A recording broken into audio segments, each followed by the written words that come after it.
Get out the insurance cards, get out the copays. The office is open, my friends. Brought to you by drroto.com.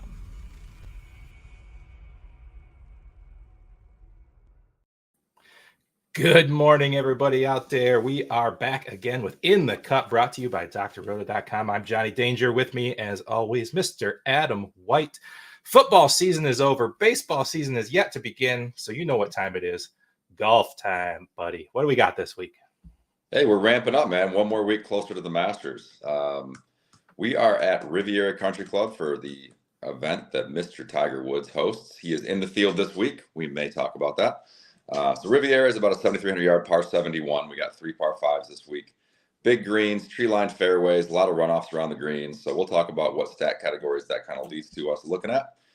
Pretty tricky POA greens. The rough isn't super thick. There are going to be a lot of mid to longer irons into the greens by these guys. So this is not an overly difficult golf course relative to other courses on tour. It usually ends up around like 15th to 25th as far as most difficult for the year. So we got a good, I love this event personally. I've done well on it in the past as far as predicting players who play well and winners. I just think it's a little easier to narrow down than it is on most weeks. We also have a 70-person field with a cut to either at least 50 people, or within 10 shots of the lead. So that's going to make it a little interesting as far as strategy goes, but we'll get to all of that. I'm excited to kick it off, man. I absolutely love it. I say we just kick it off with Tiger Woods. Let's just talk about it. All right. This is his event. He is 6,500 on DraftKings. Every model I've looked at says big, fat, don't touch it. Don't look at it. Don't even consider it. What say you? My question is, what do the models know about Tiger Woods as he is currently constructed? Like his body's recovering month after month. Last time we saw him was at the Hero World Challenge, I think, back in November. So, yeah, he made the cut last year. Do I expect him to contend? No, but he could certainly make the cut and, make some birdies and make some noise. So we need cut makers, right? Huh? We need cut makers. We do need cut makers. And I've learned never to doubt that man. He can come out on one leg and probably beat half the field. So we'll see. But I'm never going to doubt the guy. I'm not going to play him this week. I don't have the cojones to do so, but it wouldn't shock me at all if he came out and finished top 30 or something. Well, that sounds like a tipsy pick to me. So, maybe I'll write it down in small letters at the bottom of my sheet here. We are pre-noon right now. You're already tipsy? Yeah, well, come on, man. I'm still hungover from Sunday, but we're not going to talk about that. We're going to skip over that. Sorry about your Niners. I'm sorry about right over that. We're just going to drink the coffee. By that, I mean, I hope you feel the pain that I felt 2 weeks before. Mildly feel the pain. Well, let's get back up to the top. All right. So we use different models. I like that about us. And mine says Scotty Scheffler deserves every dollar of what you have to pay for him. His ceiling ranking to mine is 18% higher than the next closest player. We kind of said he was a lock last week. I ended up not playing him and winning our little contest because I saved some salary.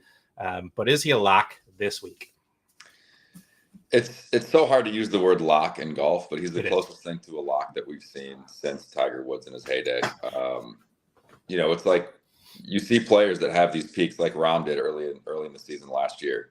But Scotty has just sustained that level of golf for so long now. You can't help but say he's the clear-cut number one and pretty damn near a must-play, even though I would expect him this week to be close to 50% ownership. So I don't think I'm going to be able to fade him this week. He's so consistent week to week, and it's just so likely he's going to end up in that winning lineup, that perfect lineup when you construct it at the end of the week, that I can't get away from him. He finished third last week, kind of stalled out on the greens on Saturday, missed a couple short ones on Sunday. Otherwise, he's right there with Taylor and Hoffman last week. So yeah, he's number one with the bullet for a reason. Sure. Now we buried it a little bit, right? We did some good picks last week. Siwoo Kim on my end did really well. You were telling me over and over again to play Theegala until I asked you straight up, which one do I play, him or Ann? And then you told me Ann, but I think it was gamesmanship for our little league, maybe. I don't know. I'm going to quit listening to you on game day. But we missed on Taylor, and we really should have. We talked about it pre-show that he had such a good history there that we missed it. So we're going to have to find that this week, right? If we want Scheffler again, we got to find some good course value. We got to find some people down below. We'll get to that, I'm sure. So let's keep going. So my model says Scotty, number one. It likes Xander over Rory. In dollar value, it likes Morikawa and Ludwig over Rory. What are you thinking the rest of the top 5 here? So outside of Scotty, which again, this week I'm treating him almost as a must play. It's Tiger's event. He's going to want to elevate his game that much more. The greens tend to lend themselves to some, not always elite putters.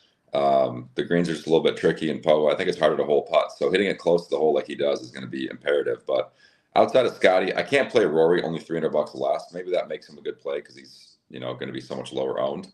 And Xander doesn't have particularly great course history here. He's never top 10 here in the last 5 years.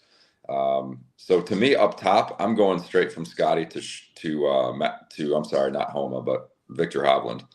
Morikawa just hasn't shown me the form. This is a course that is going to demand a lot from you off the tee. He doesn't have the distance I'm looking for this week.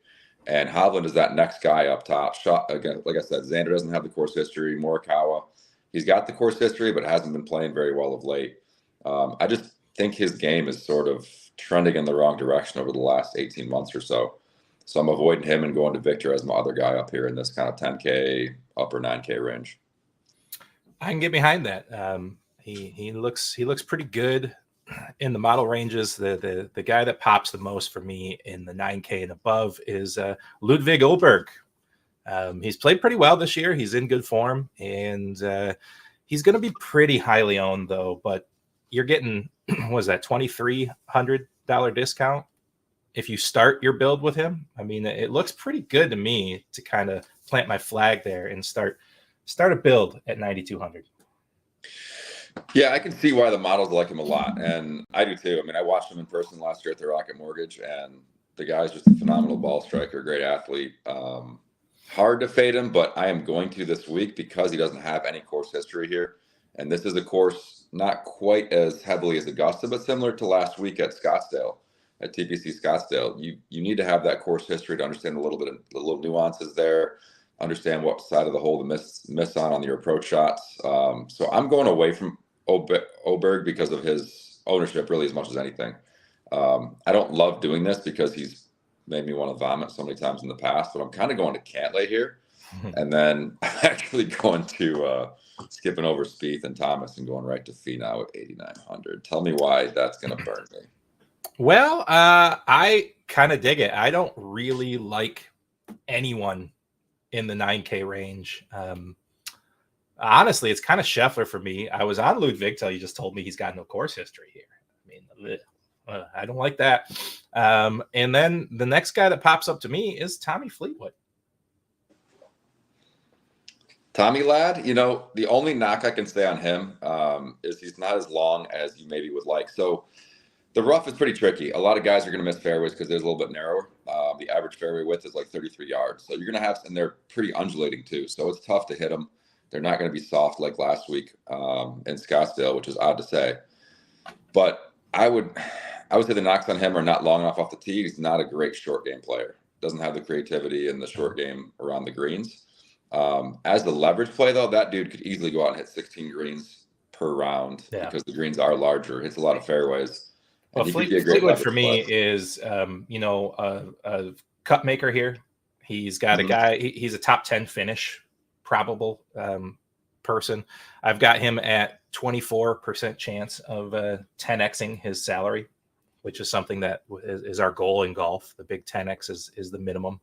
And he just sits there perfectly at 8,800. I am probably going to fade all of the 9K. I might go Scheffler, start with a Tommy, start with a Tony, and then start digging a little deeper. I don't know that I love the 8K range. We talked a little bit about it pre-show, trying to find some 8K range that wasn't high in salary or not high in salary, high in ownership. And the only ones that kind of dip low in ownership, I think, deserve to be dipped low in ownership. Jason Day, Fitzpatrick. I don't like any of these guys. I don't want Sam Burns. I don't want Wyndham Clark again. I just don't like the 8K range. So I think I can play Scotty, and I can come down and play Finau, and I can still find my value in the 7K range. Do you have any gems in that 8K range that I'm dismissing unjustly? I do. Absolutely. I think my favorite play of the week is in the 8K range. But first, I want to say, when we look at ownership, It's going to be on Burns. It's going to be on Thigala. And Adam Scott is looking, we said, the second highest owned pre-show, right, of the entire week. Yep. Adam Scott, when he's that highly owned, I'm sorry, he's just an auto fade for me. He's so bulky with his putter. If he gets a little bit off in round one with his putter, he could easily eject, even as good of a ball striker as he is. So my favorite play of the week is actually Cam Young. I'm going to be placing an outright on him. He's at 8,500. He gives you, I mean, at least top 5 upside. He hasn't won yet, but I think anybody can look at that and say he's got winning upside. Cam Young's my guy. He showed some good signs last week. He was struggling coming into the week and really trended in the right direction with a top 5 there. A top 10. So Cam is my guy. I think this is the week he gets it done, pounds it off the tee. When he gets in that rough, he can still hit, mid to short irons into the greens. And he's got a pretty decent short game. So although he's not a great putter, I think he's going to create so many opportunities and just shred these par 5s that Cam is my dude this week, 8,500. So if you're going to look to go Scheffler, Finau, Cam to start, I think that could leave you with some pretty nice bargain plays down below to round out your lineup. Well, what if I told you that you got the right name, but you got the wrong guy? What if I told you I like Cameron Davis better for 1,300 cheaper? I mean, better outright raw points? Or are you saying better? Better raw points. Yeah, I would disagree with that. All right, I got my pen up. I'm going to mark down Adam likes Young. And I'm going to mark down Danger likes Davis. Mark it down. Now, with me saying that, it's not game day yet. So whatever I tell you tomorrow, make sure you play the play I say not to. Play the opposite. That's what kept you from having a huge week last week. Right? No, I love Cam. I think another guy you could look at, he's a little bit risky because he's not long off the tee. Mm-hmm. But I do like Tom Kim, what he brings to the table as far as his approach game. Around the greens, he's a phenomenal short game player. For as young as he is, he's sort of a short game savant, really. Mm-hmm. He's got every shot you could want around the greens. So when he is missing the greens, if he happens to start missing some fairways off the tee and can't hit the green on the approach, he can save himself with that short game. So right. I like that a lot. I apologize. I said I didn't like any 8K plays, Adam, but pre-show I told you I had a flag to plant, and it was Tom Kim. Yep. So I like to use among other things the articles from the wonderful Alicia Hunt right here at drroto.com. Mm-hmm. The golf data that we have used. What's the name of that? Data Golf. Data Golf. Golf data. Data Golf. We like Data Golf, and I personally like Pater DFS. My friends over there, and they have a leverage score, and I like to play, their deep leverage scores. The guy that stands out for me is Tom Kim, and there's one more guy in that next group.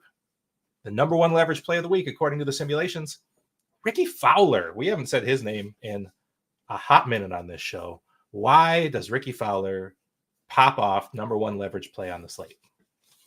Honestly, I don't know. Your guess is as good as mine. I'm guessing the data you're looking at, or that's spitting that out, is going back to last year when he had a great trend and was playing some really good golf leading up to his win at the Rocket Mortgage here in Detroit. But to be honest with you, I have no interest in Ricky. I don't care if he's 1% owned. I'm not playing him, especially with the guy that we talked about last week a little bit, $100 below him, or your boy Siwoo, $200 above him. I can't play Ricky. I don't know why. He's got decent course history, but not a guy I'm looking at. It has to be because of the ownership of the guys around him and them looking at him as a great pivot play, but still can't do it. And I'm going to tell you something. We called it in the show last week, right? We have loved JT Poston for years on In the Cup. And he got priced too high last week. They upped him way too much. And they have brought him back down to reality. What was he at, like 8,500 last week? They've dropped him back down to 78. I really like JT Poston, 7,800. Outside of last week, his form has been really good. He's played some really good ball. He rates very highly in our 10X, 11X, 12X category of salary. He's down around the 10% owned.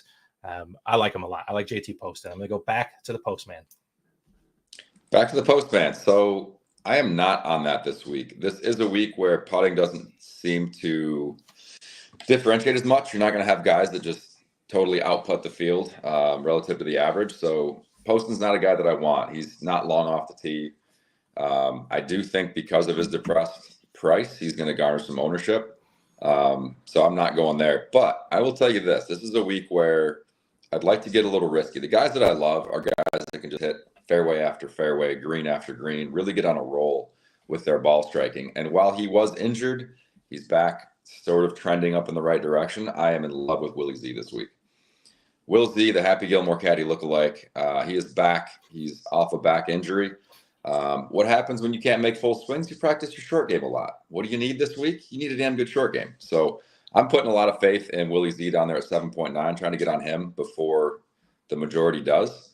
So I love him as an ownership leverage play off of some of the guys that we've mentioned in that low 8K, upper 9K range. So that's the dude I'm going with here at the top of the nines. You want to go down to the mid 7K? I'm sorry, top of the 7K range at 7.9. You want to go to the mid sevens? I sure do. You know I do. So Tell me what's wrong with Hideki.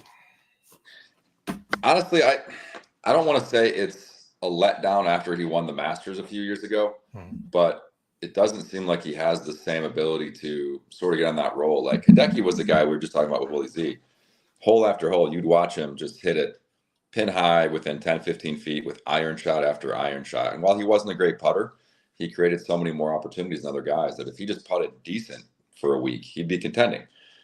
We haven't seen that out of him. So he's been okay off the tee, not like he once was, but he is getting older. Maybe he accomplished what he wanted to, bringing that major victory to Japan, to his home country, and just hasn't quite had the competitive fire that he had before that.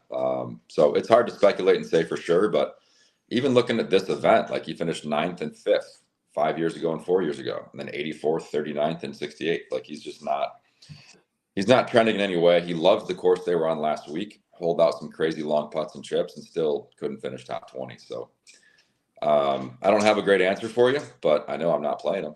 Fair enough. How about a hot name, which you know that I like? Eric Cole. Yeah, honestly, Eric Cole. He's been very consistent this year. He has been consistent. Now, he kind of burst onto the scene around this time or a little after last year. Went on a very consistent run. Because of the course history being weighted so heavily this week, I'm not on him. He didn't play this event last year. He wasn't high enough in the world rankings, wasn't putting up the top finishes just yet. So he's not a guy that I'm looking at this week. Although it wouldn't shock me if he played well. I just have to plant my flag somewhere. And in the 7K range, it's Willie Z and then another guy who's a great ball striker in Corey Connors. Coco? Yep. I mean, Coco could be a guy who kind of treads water for a little while and then all of a sudden makes 5 birdies in a row because he's knocking it within 5 to 10 feet every hole. So Coco's the guy. Seems like to me that Corey Connors every year has like a 3 tournament set where he just kind of tears it up for 3 tournaments in a row. And maybe this one is the one that starts it.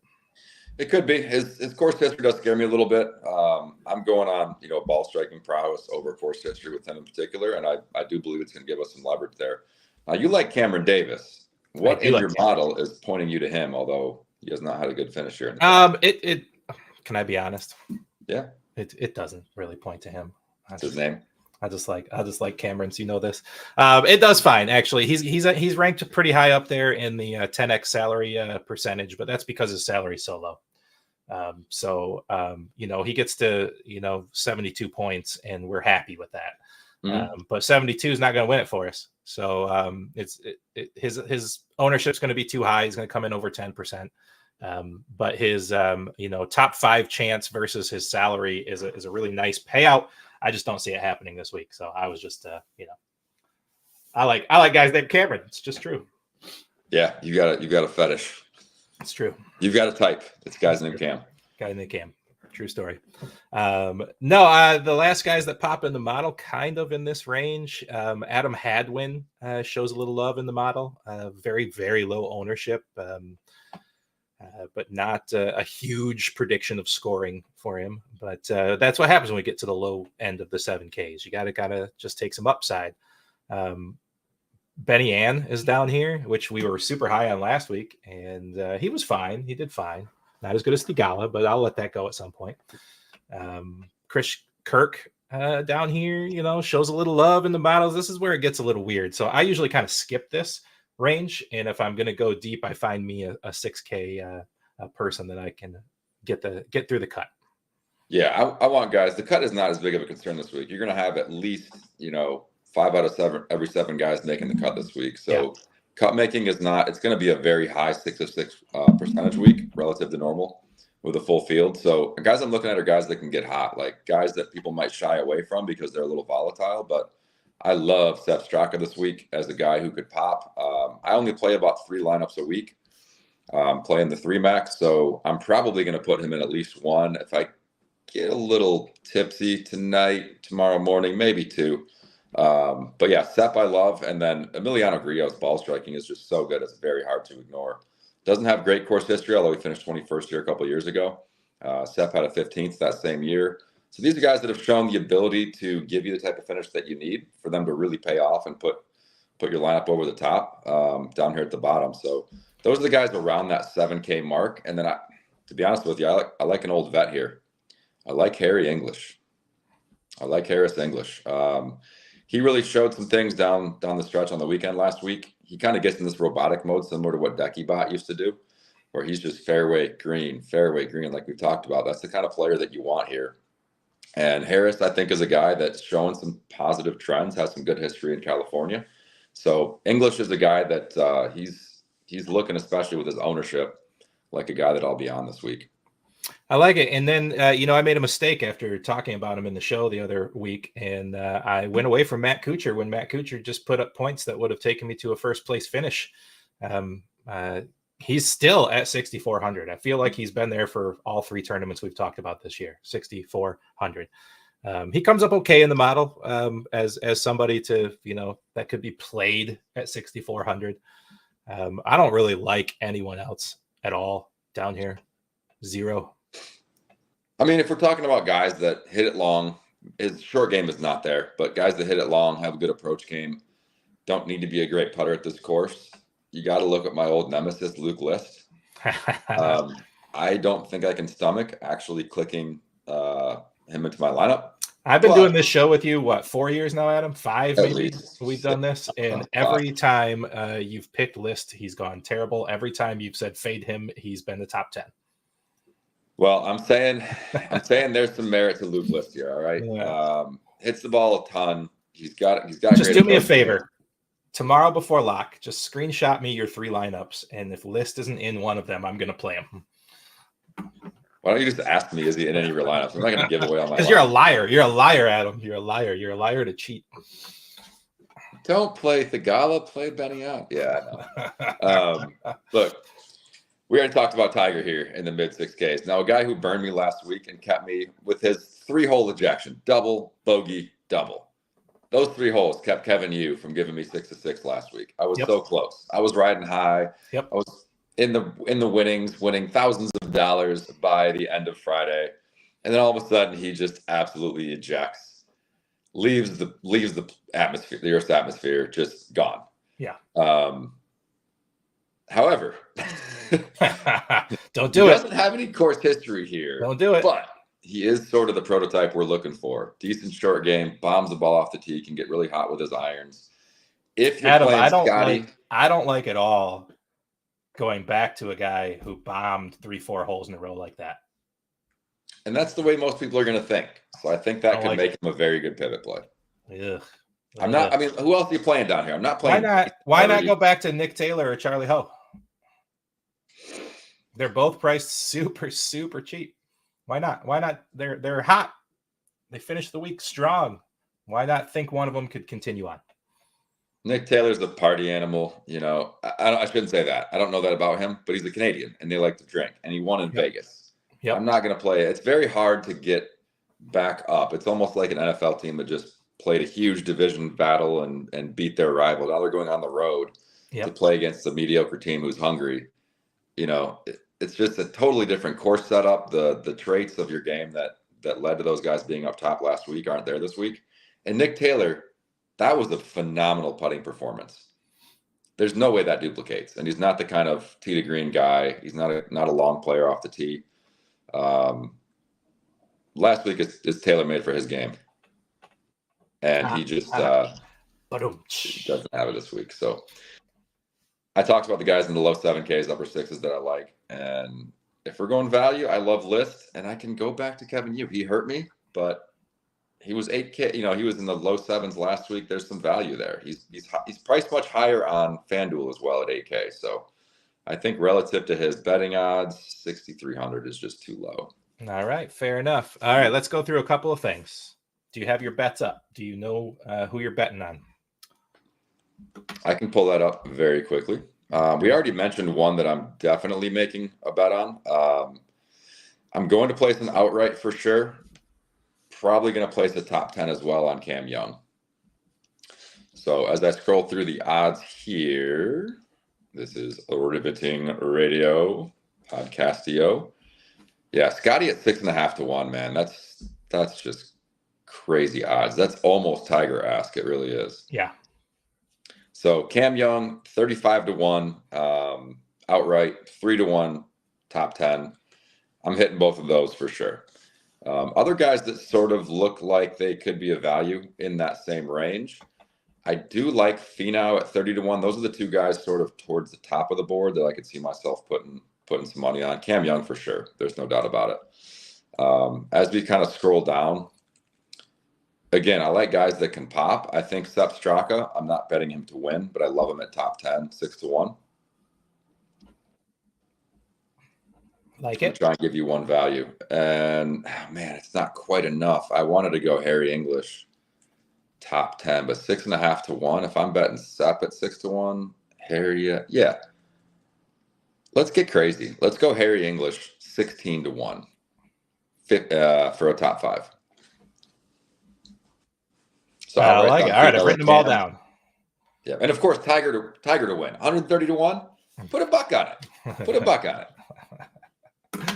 I like it. Well, no stupider than the 10 to 14 leg parlays I put out for the Super Bowl. So. I'm definitely putting out some 6 to 10 person parlays on top 30s and top 40s. Like that's happening. 9K and up range. Adam, plant a flag. I'm going Scotty Scheffler and going to be super, super boring. I mean, Scheffler, you can't hate on planting the flag there. This week, coming off of a pretty lackluster performance at Pebble and then withdrawing last week, I am hoping that depresses the ownership on Victor Hovland. His improved short game, the guy can get on a roll ball striking wise, and his putting is getting a lot better. I love Hovland this week at 10K. All right, 8K range, plant your flag. You know I'm going Tom Kim at 8,100. You already know. It's Cam Young this week. And give me that ultra value play, sir. What you got for me? Can I do it? Can I even say it? Let's go Luke List. I knew you were going to do it. Let's forgive and forget. He's going to do it this week. He's going to make me look good. Finally, after all these years and all these picks and all the pain and agony. After all these years. Do it. After he flared one out right and almost hit me with his tee shot on number 12 at Detroit Golf Club. Luke, I forgive you. Let's do it, buddy. Totally rude. Totally rude, sir. I am going to go right back to a podcast favorite over the years, Emiliano Grillo at 6,900. He has been a podcast fave, man. I remember watching him at the U.S. Open in like 2017 at Oakmont when DJ won. And I was looking at him going, man, that swing has helped me win several dollars. I just feel like, he's not a PGA winner.